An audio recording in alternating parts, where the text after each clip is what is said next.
In the early hours of this morning, I recorded a video talking about America's attack on Iran. And subsequently, I actually then cut the videos for TikTok to make a multitude of videos because I know there's short attention spans and it's just the way the platform's designed. Within that, there may be a slight misunderstanding of not only my opinions on the situation, but even many others. Because a lot of people, what they tend to think is when you call out one side, then that would then suggest that you're favoring the other side. That's not the case at all.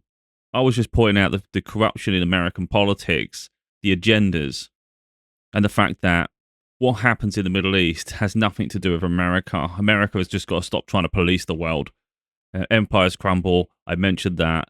Israel clearly has influence on American politics and the decisions that make at the highest level, which again influences the rest of the world. So they have like an immunity around the world, and it's quite evident. Now, I have seen some comprehensive studies or things before, though, where they've showed where donors come, for instance, for the political parties and those that get nominations, and it all leads back to Israeli people. So I'm just making the point there that there is evidence to back up those sort of claims if you go looking. So you might come across content like that too. It's quite interesting, but it's frightening at the same time. So you literally got a whole country really that has a get out of jail free card with everything, and they've literally got immunity around the world, so they can just do what they want. So, it's all wrong, isn't it? That was my whole point really. Is the premise of that was entirely that it's entirely wrong. Israel had no right to attack Iran in the first place, and then America, there was no validation for America to get involved either. So, what's the reasoning? Again, it's the stability. Iran is nowhere near America. It's literally of no issue to them at all. But again, if you actually look at America, you look at military bases, and you even look at anything they've got around the world, America is integrated in pretty much every country. Of course, every country has embassies and all that, but beyond that, they have assets everywhere. So realistically, it comes down to how it affects their military positions for the most part, and if they've got any connection to oil. That's a lot of the time, isn't it, of America?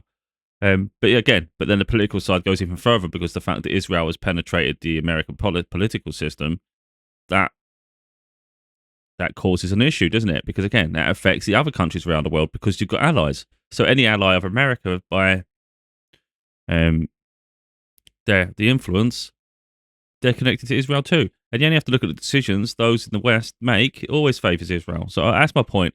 It's not about Iran, because I've even made a point in a few other videos where Iran's human rights are hardly inspiring. It's quite barbaric in Iran.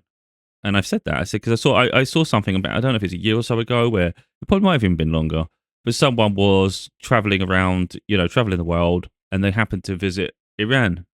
And then they were put in prison. They were detained, and they were treated inhumanely.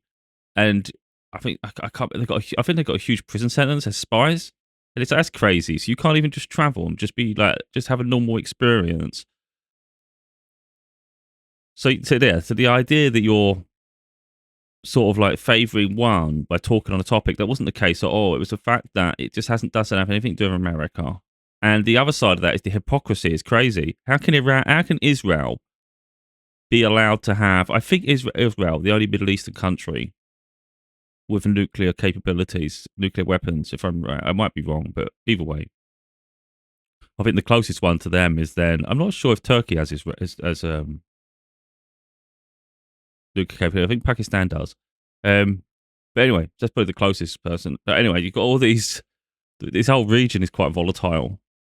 And it doesn't make a lot of sense. You can't keep having state leaders, heads of states, saying Iran cannot have nuclear capabilities, where you've got other countries around the world to have it anyway. And then how can you say Israel should be allowed them, and then Iran can't have them either?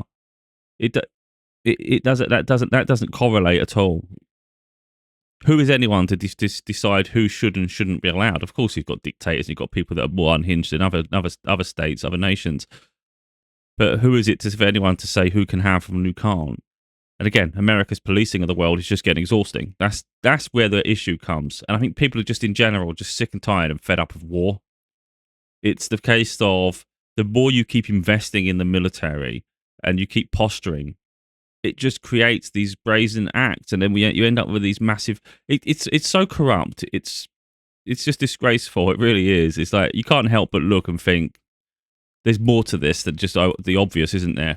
You know, it's like America loves war. Why does America love war? Is it because they want to be an empire, or is it because an awful lot of their economy is based upon their military assets and their ability to then decommission some assets and sell them on to other states, so they have lower tech? You know, so you hear it all the time where countries, like allied countries, have spent a vast amount of money on increasing their defense spending, and a lot of that defense spending then goes to perhaps America for their jets and maybe ships. You know, so America make an awful lot of money off the back of all of this. So you think if you start looking at it from different angles, you think, okay, so they have there's something for them to gain in all of it. But the more it just stands to reason, the more assets people have to have conflict, the more conflict is going to exist. So the world needs to de-escalate away from violence and wars. And I think in general, even if people can't articulate it like that, I think in general, most people are fundamentally aware that we need peace. The world needs to, we all just need to be able to coexist. This is just getting ridiculous. It's like no one wins. We've seen it over time and time again. Even if you topple a regime, it creates so much instability in the region. And it breeds terrorists. That's what happens. You end up toppling a regime, and then who takes over from that? And then there's infighting. No one can agree on who should be the new leadership. And then that's when it gets exploited in the region. So you take one, you get rid of one, and you replace with others. And it's just, there's no guarantee when you topple a regime that you'll get the response, you get the answer you seek. So it's not always in the best interest. Now, look, there is corruption over in Iran, but this wasn't the whole point. You could start pointing. This isn't supposed to be like, let's look at the corruption in every country. But I find it so hypocritical of Israel, for instance, to strike Iran first. Although, okay, look, if you go far enough, deep enough, you know, Israel make proclamations that a lot of the terrorist activities within their own country stem from the funding from Iran. So you could say by proxy, Iran are already attacking Israel. That's what they say. Whether it's true, who knows? But that's what they say. But Israel are the ones that attacked Iran first. And then reports come out that Netanyahu had flown to Cyprus. But there was also reports that he may have even flown to the UK. So there's not really... But either way, it sounds like he's ordered an attack on Iran and then sort of like ran to safety to make sure that he's protected but don't care about his people. Then Israel gets bombed, and then there's a lot of carnage to the innocent people, civilians. You know, and it's just ridiculous, isn't it? When you look at it, you're just thinking these people just got no accountability. But I think where people are lacking sympathy with Israel now, I try to be pragmatic about things. Like if I see something happening and it's innocent people, you just look and think that's not fair for them. Like you could argue that, because people do that, they think of like places as a whole, like a title. So everyone there deserves, because of what's happened in Palestine, it's almost like karma. That's what people are thinking. You know, you've suppressed that, you've suppressed them. It's a lot of genocide. You've annihilated their whole neighborhoods. They can't even return really to what they had. It's all rubble. So by extension, Israel should look like that. That's what a lot of people think. But you know, I have a broader perspective on things and realize that, like for instance, imagine you lived in that situation and you didn't agree with the regime. So you didn't agree with the Israeli leaders, and you didn't consider Palestinians different to yourself, you know, because that's going to happen where there's going to be people, a bit like Romeo and Juliet situation. I know it's like romanticizing something, but there's still a reality to it. It's just, you know, even if 80% of Israelis absolutely hated Palestinians, that would also mean that potentially there's 20% that don't. Now, you would say it's marginally higher. It's so much higher that it stands to it doesn't matter. Well, it does matter, because if there's a genuine innocent person suffering because someone higher up who has no accountability and literally flees to save themselves, and you suffer the consequence of their decisions, that's not fair. So I don't take joy when I see things getting destructed. I just think it's so unnecessary, and there's always innocents that are collateral damage. It's always the innocents that pay the price. And that's where I get fed up. So, I can understand all angles. But when I talk about something, it's not necessarily that I'm siding with another, because there does need to be systematic regime change in Iran. Because clearly,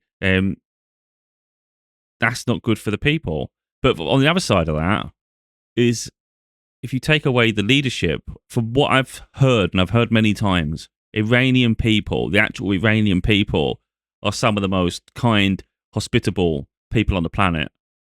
So, I've seen people talk about this, where they're really nice people. So you can't paint people with the brush of their leadership. So, at the moment, the only attacks have happened on nuclear facilities, but we've all seen what happens with war.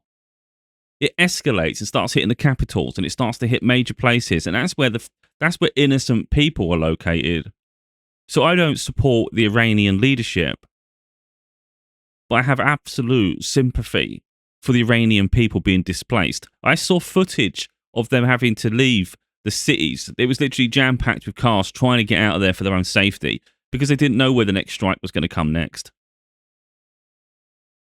That's what I talk about. That's why I talk about topics, It's to raise awareness, and I'll share my opinion on it. And I'll say the majority of Iranians are innocent. They are not a representation of their government. So that's what that is. So, like what I say, when I think of it as a whole, I would argue that the majority of Israelis probably aren't Iranians. Oh no, Israelis. Oh, wait a minute. I'd say the majority of the Israelis are probably not innocent, but you can't taint everybody with the same brush. And again, it's cultural as well. Sometimes there's been indoctrinations and all sorts. But if the Jewish culture in general is all about acquiring money, and you look at the way it's sustained, it's created, the way that other people have maybe suppressed, marginalized, and treated, then even that, you don't want to stereotype people, but on the whole, you would argue then there's a level of greed, selfishness. It doesn't make them very enviable or even relatable. Whereas the Iranian people, who are supposedly incredibly kind, hospitable, that makes them nice. But again, it comes down to the power struggle between the dynamics. At the end of the day, if you didn't have these barbaric tyrants as leadership with Netanyahu, and I'm not sure what the guy's name is in Iran, but if it weren't for them, there wouldn't be in a state of conflict. It's just you've got these dictators in charge. One thing I will state there, and I think it's worth noting, because I'm sure most people are aware have noticed it. Isn't it weird how most leaders in the world are men? Now, that's not to say all women are great and all men are evil, but it does seem like men have had their chance to lead the world, and it hasn't been very kind. And again, even if every leader in the world was a woman, you're still going to get some that are going to want dominance. But I think the odds would be more on compassion. So maybe that's something the world needs: more women in leadership, maybe.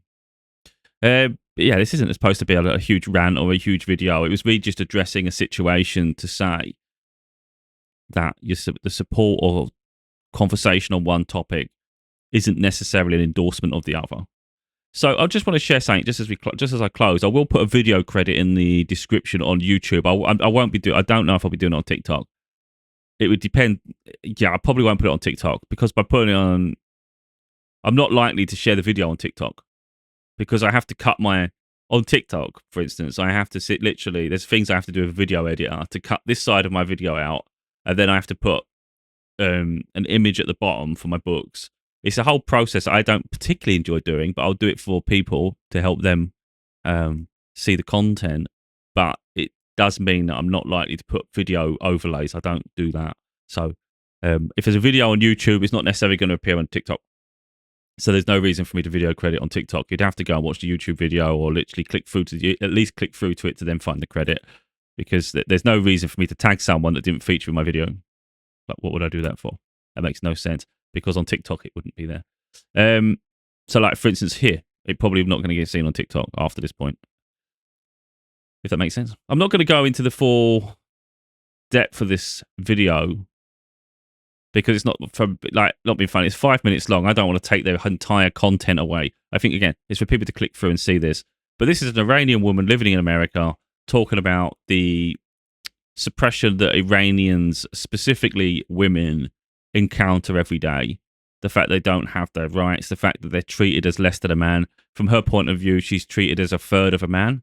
So their opinion is, like, for instance, if a woman speaks on a topic, literally it doesn't hold much weight, because they're not even a full human being, which is kind of strange. But some people are referring in the comments to say that that's Islam in general, which really doesn't seem helpful at all. If that's their religion, it's very strange to me. Yeah, look, I don't think this religion should exist. If I'm going to go deep enough, I don't think religions are fit for purpose, to be totally honest. They cause so much division, so much hate, and you're not going to gain peace that way. It's just not going to happen. It's always going to be this cultural divide that doesn't make sense, all because of things that have been passed down from generations that are not fit for purpose, and it doesn't suit today. Now, people might agree with a lot of my content, or it might be interesting to them, and then maybe when I talk about things like that, it probably irritates the life out of them and they don't like it. But again, we all have freedom to express, and we all have our own thoughts and processes. Otherwise, we're all being dictated to, and I don't see how that helps anybody. I don't speak on topics to try to cause resentment. I don't do it just to try to be create some sort of like hyper situation. It's just, I'm just speaking from my mindset, what I think. So yeah, there is that.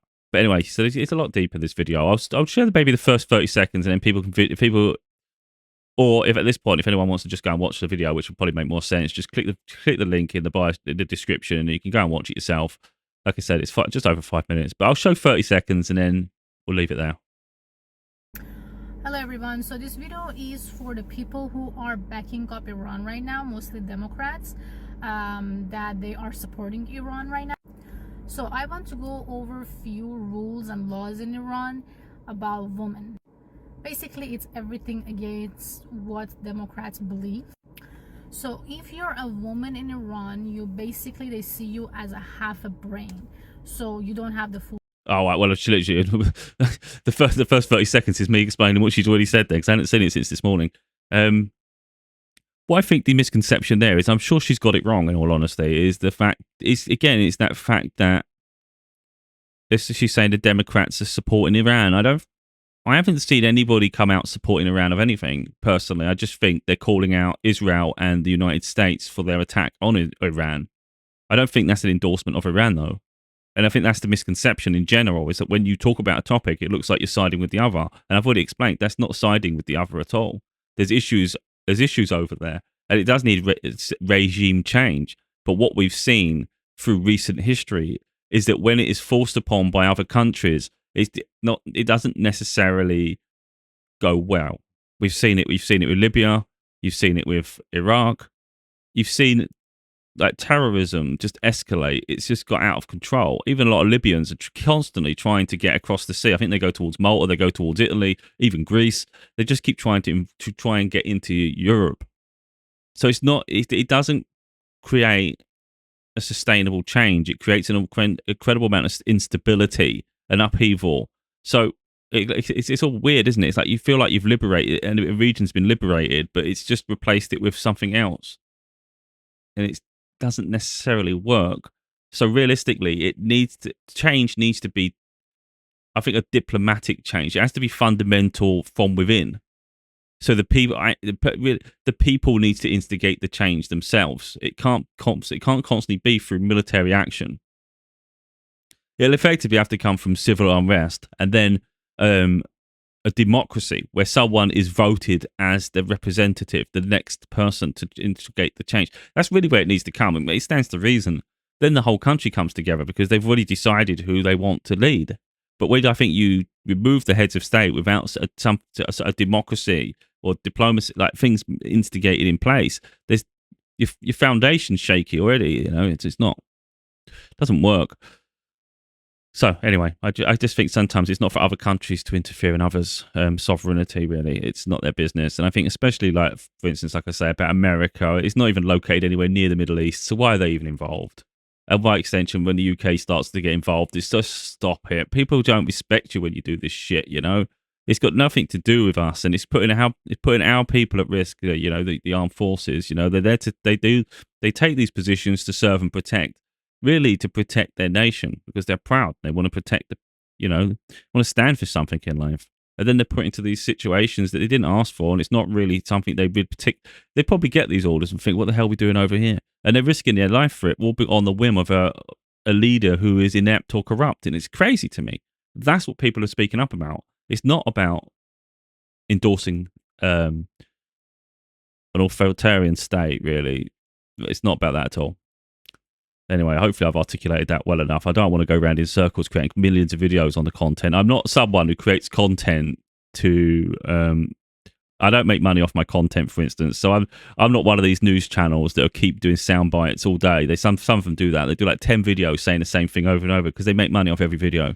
I don't make anything off my videos. You know, I'm not in a position where I can make money out of my content. So I do it because I've got something to say. And hopefully me speaking on certain things will raise awareness to others, because not everybody, I don't want to say are as educated, but maybe they're not as informed. Maybe they haven't heard something from that angle, or maybe they haven't been following the news. It's things like that. It's just, I'm just showing my opinion on topics. I'm not trying to be a news channel. Most of my content isn't even related to politics and society. It's just when I see something and it bothers me enough, I'll talk on it. But you won't see me talking on every single issue around the world, because I'm not a news channel. You know, that's not where I want to be. But I think sometimes some things need to be addressed.